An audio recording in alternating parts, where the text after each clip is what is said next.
Hi, my name is Bois, and this is my 21st year walking for the ALS Association Southern California Walk. Um, Usually, because I serve on the committee, I would wake up early in the morning and I would barely get my hair washed and I would put this hat on. This hat is so old, by the way, it still says Walk to Defeat, DEFEAT, instead of the new logo. So it's been a long time. And the reason that I walk is because my father was diagnosed with ALS in the late 1980s. It was so long ago, I can't even really remember the date. When my mom died in 1997, my husband and I brought my dad out here from Florida, and he was still alive. He was in fairly bad shape, but he could feed himself and he could get around a little bit. The first place I reached out to when my father decided he was going to move here was the ALS Association, which was a teeny tiny little association with barely anything to offer except comfort, loyalty, checking in on me, making sure my dad had everything that he needed in order to have an easier life in our house. And when my father died in 2006, I decided that I was going to continue my association with the ALS Golden West chapter because I could never repay them for how much they soothed me, helped me, made my father's life better, even though they couldn't fix things. Now it's getting closer and closer to an opportunity to fix things, and so I'm just going to keep on walking, and I'm going to keep on walking in memory of my dad and so many of the other people that I have met by being part of this organization.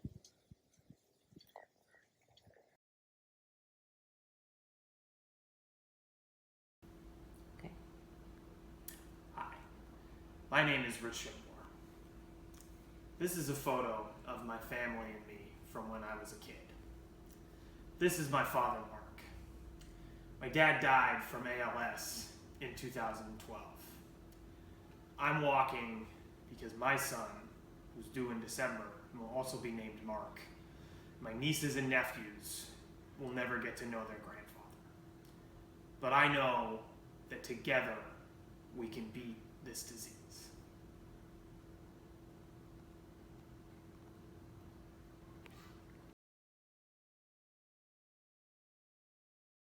My name is Sherri Jaye, and I'm walking my way from Bois, Mexico, where I have been retired and living for over a year now.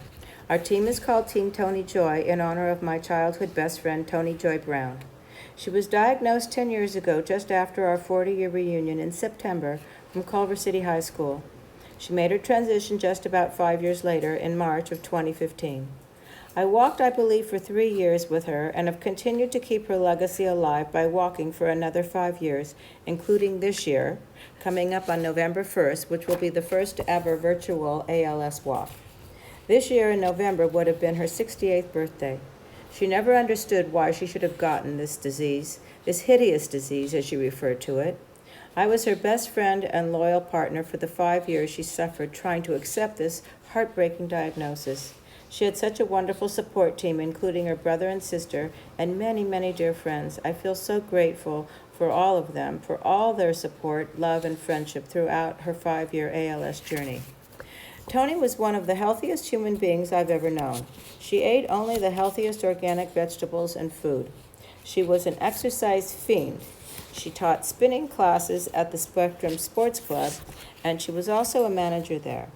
She was so grateful that they allowed her to continue scheduling classes and working there for at least 2 years after her diagnosis. She always said she would not use the latest technological tools to help her communicate with everyone, but she did. And she was so happy that she could continue to talk with her device, go on Facebook, and continue to read. Her support team would give her massages, read to her, watch movies with her, and just spend time with her. I also did her hair. I loved giving her the emotional and spiritual support I knew she needed as well. I didn't understand either why the universe would send her this huge challenge, but I knew then, and I know now, that she was here for a greater purpose. to help share with the world what ALS looks like when one is doing their very best to survive living with this disease. She began fundraising and until she died had raised over $150,000 for ALS, quite a feat. The Spectrum Sports Club had fundraisers on her behalf and even created a special Tony Joy spinning room and a special Tony Joy bike where people could ride and donate money to ALS. I am so happy that she died knowing she was making a difference for the research for a cure for ALS. She was so very hopeful to the very end that they would find a cure in her lifetime. I walk to continue her legacy, to find a cure so others will not suffer as she did. Please continue to donate on her behalf so we can eradicate ALS forever. The key to a cure begins with you. Thank you.